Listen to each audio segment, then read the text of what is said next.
Bonjour à tous, on se retrouve pour un nouveau Texama Show, alors pour l'actualité informatique technologique de la semaine comme d'habitude. Petite news vite fait par rapport à la chaîne, c'est que pour ceux qui se demandent où est le projet Water Cooling, ça arrive, vous inquiétez pas, j'étais en train de définir vraiment les pièces que je voulais aussi définir le sens du système de Water Cooling qui m'a demandé pas mal de temps parce que comme la carte graphique est verticale, ça change pas mal de choses, ce n'est pas très pratique au niveau des câbles. Ce serait très pratique si j'avais genre des câbles rigides, mais je ne veux pas faire de câbles rigides comme j'ai déjà dit, vu que je veux avoir quelque chose de modulaire que je puisse démonter plus facilement. Et les câbles rigides, ce n'est pas du tout ça, il faut vider le liquide forcément. Donc voilà, je tenais juste à le préciser. Il y a aussi une vidéo setup qui est sortie sur ma chaîne principale, si vous voulez voir l'entièreté du setup, parce que j'ai changé pas mal de choses, j'ai notamment maintenant un bureau à droite là, bon vous le voyez pas, enfin vous pouvez pas le voir avec la caméra comme elle est setup actuellement, mais voilà, je peux vous le garantir que c'est là. Donc, commençons tout de suite. Première news au niveau des iPhones et surtout de quelque chose qu'a remarqué Geekbench. Donc, Geekbench, le benchmark. Donc, les gens qui travaillent chez Geekbench, pas le benchmark qui a remarqué en tant que tel. Enfin, techniquement, si, mais bon. Et des gens sur Reddit qui ont trouvé que, bien, depuis une dernière mise à jour d'iOS, les iPhones, genre 7 et même 6, étaient plus lents. Et du coup, les gens se sont dit, hey! Obsolescence programmée, qu'est-ce que c'est que ce délire? Il y a d'ailleurs aussi, je mettrai aussi un article sur FR Android qui est pas mal sur le sujet, pour ceux qui veulent le lire en français, mais moi je le lis en anglais parce que je préfère. Et du coup, bah, ils se sont dit, mais qu'est-ce que c'est que ce délire? Donc, ça a explosé un petit peu sur Reddit, et Apple a finalement répondu. Et leur réponse, c'était qu'en gros, ils cherchaient toujours à offrir la meilleure expérience utilisateur, blablabla. Et il parlait du fait que les batteries au lithium, évidemment, au fil du temps deviennent moins bonnes, ça semble logique. Et aussi, elles ont des conditions d'opération. Donc s'il fait trop froid, c'est pas bon pour elles. S'il fait trop chaud, c'est pas bon pour elles, évidemment. Et du coup, ils ont implémenté une fonctionnalité, faut le préciser. C'est comme le Titan XP minuscule, mais là c'est une fonctionnalité qui fait que sur l'iPhone 6, c'était déjà présent, et l'iPhone 6S c'était déjà présent, et même le iPhone SE, faisait que en gros sous certaines conditions, ben, le téléphone se bridait niveau performance pour pas trop tirer sur la batterie. Donc en gros c'est pour éviter qu'il se passe des mauvaises choses, même si évidemment c'est plutôt pour éviter que la batterie se décharge trop vite ou autre chose. Et donc ça se déclenchait surtout quand les iPhones devenaient trop vieux parce que la batterie était trop vieille et du coup elle n'avait plus la même charge et tout ça. Et du coup, bah, cette fonctionnalité, ils l'ont mis aussi sur l'iPhone 7 récemment dans iOS 11.2. Et du coup, bah, les gens l'ont remarqué évidemment. Hein, et maintenant, les gens sont un petit peu en mode, bon, bah, obsolescence programmée. Et c'est... Alors... Bon, déjà le fait qu'ils appellent ça une fonctionnalité est un petit peu bizarre. C'est une fonctionnalité, mais... avouons-le quand même, c'est une fonctionnalité que beaucoup de gens n'aimeraient pas forcément avoir. Le fait qu'ils fassent ça, je peux comprendre, mais jusqu'à une certaine mesure. Il faut...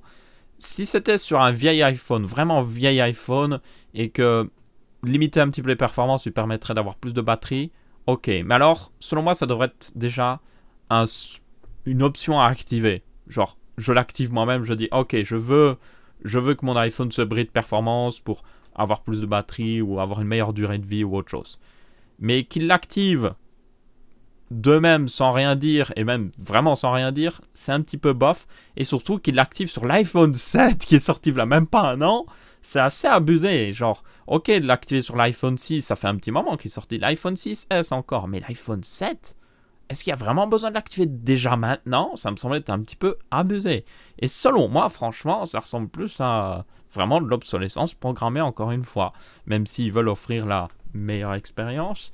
Enfin bref, c'est une news assez étrange, qui est vraiment, vraiment selon moi pas cool de la part de justement Apple de faire ça, surtout qu'ils ne donnent pas l'option et qu'ils n'ont rien dit, n'ont pas prévenu ni rien, c'était pas dans le changelog officiel d'iOS.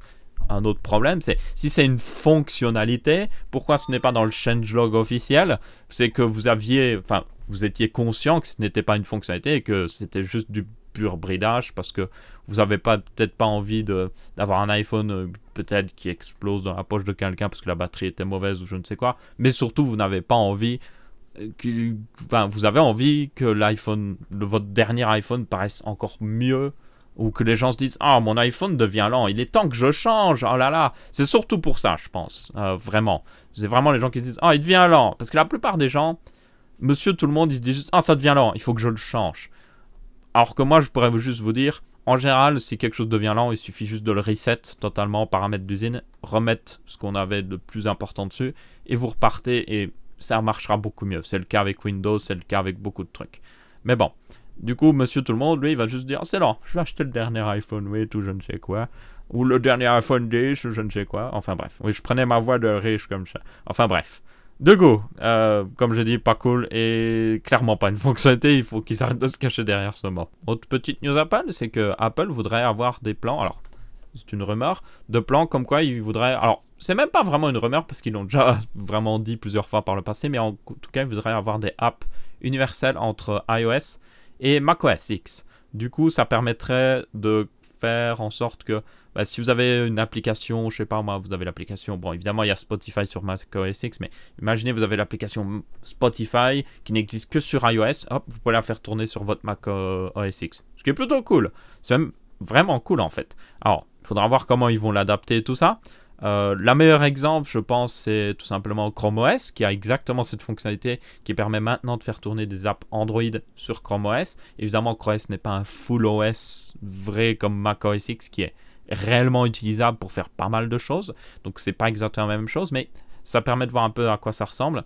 Donc, il y aura certainement des adaptations au niveau du format, parce que bah, Apple est assez... Bon, maintenant, ça commence à être plus déverrouillé, mais beaucoup d'apps sur les iPhones sont faites pour fonctionner selon chaque iPhone, parce qu'il n'y en a pas beaucoup, donc vous faites vraiment sur chaque iPhone. Alors que sur Android, les développeurs d'applications, c'est plutôt en mode, ah ben on va développer une application qui peut bouger dynamiquement selon la taille de l'écran, parce qu'il y a tellement d'écrans et de téléphones différents que c'est plus facile de faire comme ça. Du coup, je pense que sur iOS, il va y avoir un petit problème avec ce niveau-là, parce que certaines applications, du coup, devront fonctionner dans un format très restreint. À mon avis, on pourra peut-être augmenter la taille, mais le format restera le même. On pourra pas faire une fenêtre carrée ou autre chose, quoi. Donc, à voir ce que ça donne. Mais en tout cas, moi, ce genre de choses, ça m'intéresse énormément. Et je pense que, honnêtement, alors, Windows voulait faire ça aussi, avec Windows Mobile. Feu Windows Mobile, évidemment, qui est encore techniquement en vente, mais bon, voilà, il n'y a plus personne qui l'utilise. Je pense que ce qu'ils devraient faire maintenant, ils devraient clairement dire ok bon ben Windows est mort, hein, voilà, c'est fini, même s'ils essayent un peu de faire Windows 10S, mais bon, je pense qu'ils doivent se rendre compte que sur mobile ça ne viendra jamais, et du coup un truc qu'ils devraient totalement faire, c'est essayer de faire en sorte d'avoir le support d'applications Android sur Windows. Ils avaient déjà essayé de mettre en place des systèmes qui permettent de convertir une application Android sous Windows, mais pas vraiment faire tourner une application Android sous Windows. Il y a largement moyen, hein, parce que Windows a la puissance, surtout qu'un PC Windows est souvent assez puissant. S'il y avait un émulateur Android assez performant sous Windows qui permettait de faire tourner les applications, ça pourrait être plutôt cool pour certaines personnes qui voudraient juste avoir certaines applications. Donc il y a déjà des émulateurs qui existent, mais moi ce que j'aimerais, selon moi, et ce qui pourrait être très intéressant, c'est un émulateur réellement supporté, fait pour ça, et qui est pas aussi rempli de trucs un petit peu bizarres, parce que les émulateurs qui existent actuellement, il y en a qui sont un petit peu genre borderline au niveau de la légalité sur certains trucs, mais bon. Enfin bref, une news, comme je dis, assez intéressante et qui, selon moi, apporte une vision un petit peu du futur où justement on aura une... comment dire, tout sera un petit peu mixte, ce sera pas juste genre on a un OS sur un téléphone, on a un OS pour le PC, on a un OS pour ça. Je pense qu'on aura un peu ce truc où tout se mélange un petit peu et on peut utiliser une application sans aucun problème sur toutes les plateformes. Ce qui serait vraiment cool parce que, selon moi, ce serait le futur de l'informatique, bien évidemment, tout en ayant encore l'option d'installer ce qu'on veut. Alors, le bloqueur de pub de AdBlock devra arriver le 15 février. On en avait parlé dans le passé. Du coup, pour ceux qui se demandent, c'est tout simplement un bloqueur de pub directement intégré à Chrome, fait par Google. Alors, ce n'est pas un bloqueur réel de pub. Vous aurez toujours des pubs, surtout les pubs Google.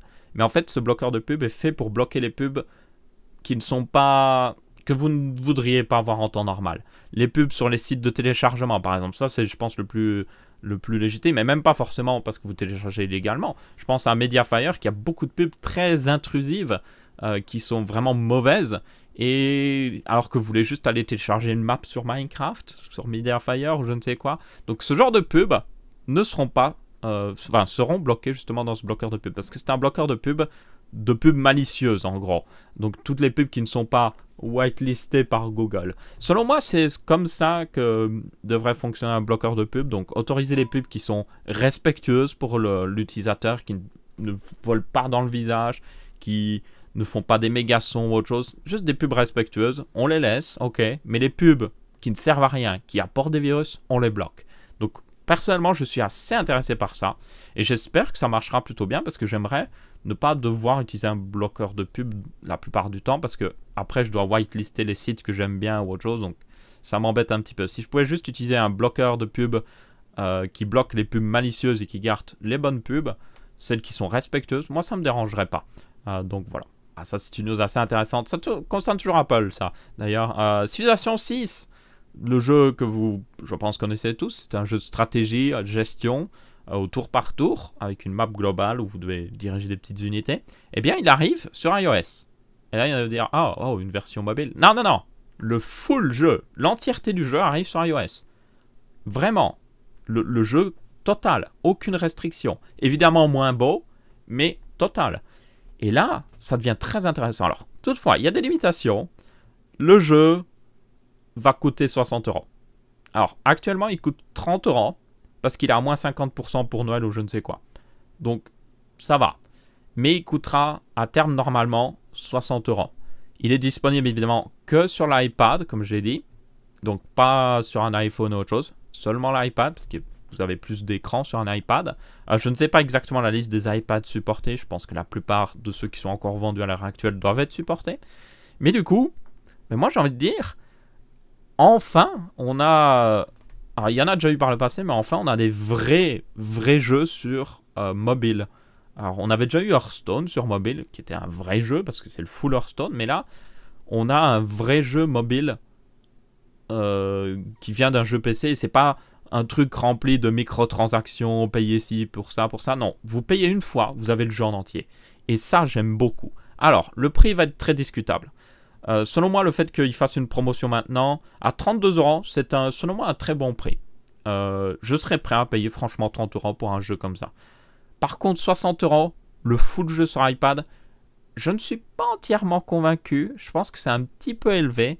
Alors vous allez me dire, ouais, mais ils ont passé du temps à le développer, ainsi, ça, ou je ne sais quoi. Mais le truc, c'est que vous devez plus payer le port maintenant, parce que Civilization 6 est déjà rentable. Bon, évidemment, ils peuvent continuer à gagner de l'argent avec Civilization 6 pour faire des extensions et tout ça, mais le jeu est rentable, donc le vendre full prix, c'est peut-être un peu beaucoup. Je pense que moi, je serais prêt à payer 40 € maximum sur iPad, je pense. Parce que ce n'est pas la même expérience quand même, c'est pas même si c'est le full jeu, c'est pas exactement la même chose. Du coup, 40 €, ça me semblerait plus honnête. Après, comme il est en promotion à 30 €, les plus grands fans pourront le prendre directement. Mais après, on peut se dire, ceux qui ne sont pas fans, voilà. Toutefois, il y a un truc très intéressant, c'est qu'il y a un mode de test et vous pouvez jouer jusqu'au tour 90. Donc vous pouvez jouer quand même pas mal du jeu, parce que 90 tours, c'est quand même pas mal pour faire une impression du jeu. Et du coup, testez voir si vous êtes intéressé par le jeu. Et ça ne coûte rien. Vous pouvez juste le télécharger, jouer jusqu'au tour 90. Vous êtes intéressé, vous l'achetez, sinon non. Donc voilà. Du coup, personnellement, je suis assez intéressé par ça. Il y a évidemment, comme ils disent, c'est un pari risqué. C'est très risqué. Sur Android, apparemment, il n'y a pas trop de news. Je comprends aussi qu'ils le mettent plutôt sur iPad. Les iPads sont plutôt puissants, contrairement à certaines tablettes Android qui peuvent être vraiment pas très puissantes. Il y en a qui sont vendues 60 €. Elles ont la puissance d'une tablette à 60 € quoi. Du coup, et en plus, c'est plus facile de développer sur iOS parce que c'est une seule plateforme. C'est plus simple quand même. On va être honnête. Donc moi, ça me choque pas réellement que ce soit que disponible sur iOS. Après, pourquoi pas le développer pour certaines tablettes Android dans le futur, hein, ça pourrait le faire. Même si évidemment il y a beaucoup d'iPads qui sont en circulation dans le monde, donc ça fait plus de clients potentiels. Enfin bref. Le truc, par exemple, une tablette qui pourrait le développer, ce serait la Shield. La Shield a la puissance qu'il faut, et il y en a beaucoup qui ont été vendus dans le monde. Je ne sais pas les chiffres exacts. Alors c'est pas au niveau d'un iPad évidemment, parce que Apple a cette certaine réputation, mais je pense qu'il y a suffisamment de Shield dans le monde pour justifier de peut-être développer un port dessus. Surtout que ce n'est pas les vrais développeurs du jeu qui devraient le développer, ce serait juste une équipe externe. Enfin bref. Très intéressant. J'aimerais en voir plus dans le futur. Il y en avait déjà eu en fait, je tiens à le préciser sur Shield justement. La Shield a eu des jeux PC développés rien que pour elle. Du coup, ce n'est pas vraiment la première fois évidemment, mais c'est intéressant d'en voir plus arriver. Surtout un jeu comme Civilization qui est... Il est fait pour être sur une tablette. Il est vraiment fait pour être sur une tablette. C'est un jeu à la vue... Vous avez une vue du dessus, je sais pas si vous avez déjà vu, je vais mettre peut-être la vidéo comme ça vous pourrez voir. Mais vous avez une vue du dessus comme ça, comme vous pouvez voir. Il y a une pub aussi. Du coup, vous avez juste à cliquer sur les unités avec les écrans tactiles, puis dire toi tu vas là, toi tu vas là, toi tu vas là. Donc c'est fait pour une tablette franchement. Donc ouais, ça m'étonne pas tellement qu'il arrive là-dessus. Donc voilà. En espérant en voir plus et on verra bien. Alors, pour ceux qui ont acheté des bitcoins récemment, je suis désolé. Je suis vraiment désolé. Pour ceux qui ont acheté des bitcoins, voilà un moment qu'ils ne l'avaient pas revendu parce qu'ils croyaient que ça allait plus haut. Je suis en partie désolé, même si vous auriez eu le temps de revendre.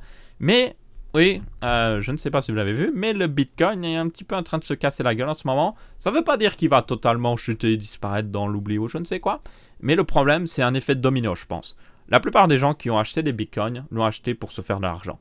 Le bitcoin n'est pas vraiment utilisé ces derniers temps comme une monnaie.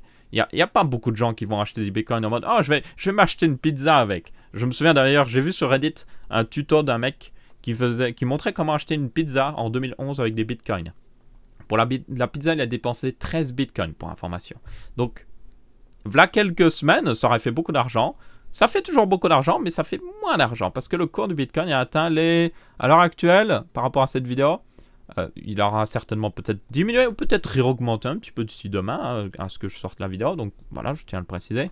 Mais en tout cas, il est à 13 152 $ actuellement. Donc ouais, c'est très très très bas par rapport à ce qu'il était là à peine presque rien de temps parce qu'il a atteint les 19 500 $. Voilà à peine quelques temps. Donc en 24 heures, il a perdu 23% de sa valeur. Donc oui, ça fait assez mal et ça continue de chuter. Et le pire, c'est que ça emporte toutes les autres cryptocurrencies avec. Donc l'Ethereum, le Bitcoin Cash, qui était un fork de Bitcoin, le Litecoin, le Dash, le Bitcoin Gold, le Monero, Ethereum Classic, BitConnect et le Zcash ont tous genre chuté d'un coup. Donc l'effet domino, comme je vous ai dit, c'est que le problème, c'est que des gens qui ont acheté le Bitcoin pour se faire de l'argent, ils sont en mode... Faut que je vende avant que ça diminue trop, parce que aussi bien ils l'ont acheté quand ça coûtait 9000 $, et puis c'est en mode, il faut que je me fasse encore du cash, quoi. Et du coup, ça empire, ça continue l'effet. Le truc, c'est que ça n'arriverait pas, par exemple, avec...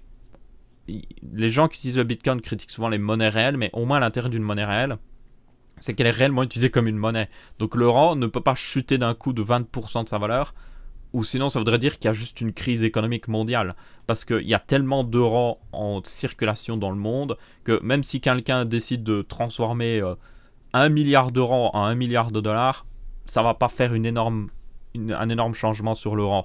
Alors qu'en Bitcoin, ça pourrait faire assez mal. Et c'est justement ce qui est un petit peu en train de se passer actuellement. Alors, pourquoi tout ça arrive, pour ceux qui se demandent, ça vient de plusieurs facteurs. Il y a notamment le fait, une histoire avec Coinbase, qui est un site qui permettait d'acheter des bitcoins, enfin qui permet toujours d'acheter des bitcoins, où il y a eu un petit peu de traficotage à ce niveau-là. J'allais justement en parler, mais maintenant il y a eu cette news-là. Il y a pas mal de facteurs. Et alors, je ne vais pas trop entrer dans les détails, mais en tout cas, on va voir ce que ça donne, parce qu'évidemment, ça arrive maintenant, mais peut-être que ça va réaugmenter, je ne sais pas. Personnellement, pour moi, c'est la preuve ultime que tant que le Bitcoin ne sera pas utilisé comme une vraie monnaie, ce ne sera pas une vraie monnaie, honnêtement. L'un autre problème, et qui est souvent cité, c'est que les frais de transaction sur le Bitcoin sont massifs, jusqu'à 20 €. On avait vu ça dans une news précédente avec Steam. Les frais sont massifs et ça le bloque comme une monnaie. Si vous voulez utiliser les Bitcoins pour acheter quelque chose, vous ne pouvez pas parce que vous allez vous retrouver avec des frais énormes. Pire que si vous aviez acheté avec une carte de crédit dans un pays étranger. Pourtant, c'est là que vous avez souvent les plus gros frais. Donc, franchement, voilà, on verra ce que ça donnera. Personnellement, ça me renforce sur l'idée que voilà, c'est un petit peu dangereux. Par contre, ce qui va arriver, je peux vous le prédire, le moment où ça va se stabiliser, il va certainement réaugmenter un petit peu tout de suite parce que les gens vont se dire « Ah, il a atteint son plus bas pour le moment, on va acheter des bitcoins maintenant vu qu'ils coûtent beaucoup moins cher en attendant qu'ils remontent. » Donc ça va certainement réaugmenter, vous pouvez être à peu près sûr. Donc pour ceux qui qui gardent leur Bitcoin de côté ou justement qui avaient revendu quand c'était assez cher, genre à 19 000 $, eh bien, si vous aimez prendre le pari, ça pourrait être un bon pari de peut-être l'acheter quand il redescend tout en bas. À part si vous l'aviez acheté à la base à genre, je sais pas moi, 7 000 $ ou je ne sais quoi. Alors, autre petite news au niveau de LG qui a teasé en avance par rapport au CES. Donc le CES, c'est le Consumer Electronic Show. Voilà, avec mon accent magnifique. Donc c'est un salon de l'électronique qui se passe à Las Vegas. C'est bientôt, c'est en janvier pour information. Donc il y aura beaucoup de choses annoncées. Pas juste en hardware, genre PC, carte graphique ou autre chose. Genre électronique de manière générale, robots, TV, écran ou je ne sais quoi encore. Certainement les trucs autonomes, tout ce qui est automatisé aussi dans la maison. Donc il y aura beaucoup de news à ce niveau-là. Donc ça, ce sera très intéressant. Donc c'est aussi pour ça qu'il n'y a pas trop de news ces derniers temps, parce que c'est plutôt calme. Hein. Et puis personne n'annonce un produit juste avant Noël, forcément. Donc voilà. Du coup là, il montre un petit écran 34 pouces, 5K 21/9, qui est juste massif. Pour information, c'est du 5120 pixels par 2160. Donc en hauteur, c'est la hauteur d'un écran 4K, mais c'est un peu plus large en quelque sorte. Donc ce genre de vidéo, d'écran est clairement adressé aux professionnels. Ça se voit même sur l'image de présentation. Regardez toute la timeline que vous pouvez avoir avec toutes les previews que vous pouvez avoir de vidéos et tout ça. Honnêtement, c'est un magnifique écran et je pense qu'il sera très utile pour ça. Et par contre, évidemment, ce ne sera pas vraiment un écran fait pour jouer. Ça supporte aussi l'HDR600 apparemment. Donc ça, c'est plutôt cool. On a de plus en plus d'écrans qui supportent l'HDR, qui est une nouvelle technologie, comme je vous en avais déjà parlé, qui permet d'avoir des taux de contraste, ou plutôt, ça permet de... C'est une norme, en fait. C'est pas vraiment une technologie à proprement parler, c'est plus une norme pour qualifier les écrans qui supportent un certain taux de contraste, des certains rendus de couleurs, pour au moins que le consommateur puisse dire, au moins, cet écran a au moins cette certification-là, ça veut dire que le rendu des couleurs sera au moins à ce niveau-là, et c'est cool. Donc... l'HDR, selon moi, est un très bon truc. On va en voir énormément à ce CES. Certainement beaucoup d'écrans PC qui supportent l'HDR maintenant. Et j'ai hâte d'en voir plus parce que, selon moi, c'est le prochain gros truc qui est très intéressant niveau écran comparé à du 5K, du 6K, c'est cool, mais ça vaut pas quelque chose qui permette vraiment de modifier le rendu des couleurs pour qu'il soit magnifique, contrairement à ce qu'on a avec certains écrans. Certaines personnes achètent genre, juste, ils regardent, oh c'est un écran Full HD, j'achète, et puis ils reçoivent un écran avec des couleurs vraiment dégueulasses, franchement, genre, les couleurs ne sont même pas réalistes, les couleurs sont totalement, genre le rouge paraît rose, ou des trucs dans le genre, ça arrive souvent, donc pour moi c'est vraiment une technologie du futur. Et aussi, pour ceux qui s'en foutent, ça va faire diminuer le prix des autres écrans normaux. Donc, soyez contents, parce que ça arrive toujours. Et ensuite, petite news avec SpaceX, c'est intéressante. On a la première image de la voiture, le Roadster de Elon Musk. Donc, c'est le premier Roadster qu'avait fait Tesla, l'ancien, qui est vraiment plus si bon que ça. Franchement, une Model X ou même une Model 3 est beaucoup mieux, franchement. Donc, c'est pour ça qu'à mon avis, il s'en fiche un peu de s'en débarrasser. Donc, on voit la voiture monter sur son truc de montage, donc ça sera fixé à la fusée, et puis la voiture sera dans une petite capsule, hein, évidemment, enfin une assez grosse capsule en fait. Donc, alors, il y a des trucs, c'est à peu près sûr, ils ont certainement bloqué les roues pour pas qu'elles puissent rouler, parce que ça pourrait déstabiliser la fusée au décollage ou autre chose. Vous avez aussi des petits trucs montés, apparemment peut-être pour des caméras ou autre chose, on verra bien. Ils ont dû certainement aussi retirer l'air qu'il y avait dans les pneus parce que ça pourrait être très problématique dans le vide spatial. Ils ont dû vider certainement pas mal de choses pour qu'elles puissent genre rester à peu près intactes quand elles soient dans l'espace. Et du coup, voilà, c'est assez fou. Et j'ai hâte de voir ce que ça donne. Il y a des gens qui sont en mode « Ah, c'est dommage, ils lancent pas un vrai satellite. » Surtout qu'ils vont l'envoyer en orbite autour de Mars, hein, je vous rappelle. Donc il y a des gens qui sont en mode « Ah, pourquoi ils n'envoient pas un truc sur Mars déjà ?» Mais juste envie de dire, ce Roadster-là, ok, il vaut de l'argent, mais il vaut pas non plus tant d'argent que ça réellement. Alors que si vous mettez un équipement scientifique dans la fusée, qui va coûter des millions de dollars, contrairement à ce Roadster qui doit coûter... En termes réels, pas juste en termes affectifs, parce qu'évidemment c'est la voiture d'Elon Musk, donc elle vaut plus cher, parce que voilà. Juste en termes de ce qu'elle coûte réellement, elle coûte largement pas 1 million de dollars ou des millions de dollars. Et du coup, je vous rappelle que c'est un test. Donc si la fusée explose, on perd juste une voiture. Par contre, si elle explose avec un satellite qui vaut des millions de dollars, c'est un satellite qui vaut des millions de dollars qui explose. Donc moi je ne mettrai pas un satellite qui vaut des millions de dollars dedans. Bon, en tout cas, c'est assez intéressant. On a aussi des images, comme vous pouvez voir, de la Falcon Heavy dans l'hangar. Donc là, voilà. Donc la voiture sera là-haut. Alors pour information, on ne se rend vraiment, mais vraiment pas compte de la taille de ces fusées, mais elles sont réellement énormes. Pour info, un être humain pourrait se mettre dans le truc, le moteur ici, sans aucun problème. Donc elles sont très très très très grandes. C'est un immeuble de... Non, c'est plus que 4 étages. Je ne sais plus combien d'étages. Mais c'est très très très grand. Vous pouvez regarder des images de... Vous pouvez taper Falcon 9 size comparaison sur Google, vous verrez. Ou alors je le fais pour vous et c'est plus simple. Donc voilà, par rapport par exemple à la Statue de la Liberté. Donc oui, donc ça, il y en a 3. Hein. Donc jusqu'ici, vous voyez les petites grilles là en métal. C'est les petites grilles en métal qu'on a là. Donc ça fait la taille de la Statue de la Liberté. Et si vous ne vous rendez pas compte de la taille de la Statue de la Liberté, voilà une autre image qui m'est mise en perspective. Oui, c'est un être humain à côté des trucs. Donc vous voyez qu'il pourrait rentrer sans problème, comme j'ai dit, dans le réacteur ici. Et du coup, ça c'est les pieds de la fusée qui la permettent d'atterrir.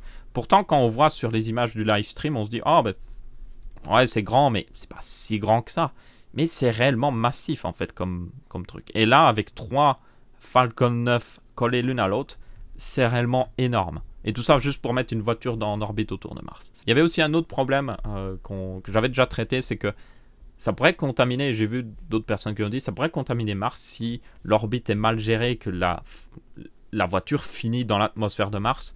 Ça pourrait contaminer, alors c'est pas vraiment contaminé à proprement parler, mais il y a déjà eu des études qui ont montré que les bactéries arrivent à survivre dans le vide spatial et que du coup, ben, imaginons que dans 10 ans, on a un robot qui trouve une forme de vie sur Mars. Et ben, le truc, c'est qu'il y a des gens qui vont dire « Ah oui, mais peut-être que ça vient de la voiture d'Elon Musk. » Vous voyez, ce genre de truc. Donc, pour moi, ça peut être un peu dangereux. Bon, évidemment, s'il n'y avait pas la voiture d'Elon Musk, il dirait juste que ça viendrait peut-être, genre, du satellite qui est venu jusqu'ici, ou peut-être un ancien satellite qui s'est peut-être craché sur Mars, ou je ne sais quoi. Donc, ils auront toujours une excuse, évidemment, mais pour moi, ça peut être problématique en partie dans le futur. Et la caméra vient de s'arrêter de record, c'est pas grave. Donc, on verra ce que ça donnera. Dans tous les cas, c'est à peu près tout pour ce Tech Ça Marche. J'espère que vous avez bien apprécié. N'hésitez pas à laisser votre avis, que ce soit en pouce bleu, pouce rouge ou en commentaire. On se retrouve pour un prochain Tech Ça Marche. Je vous dis salut à tous.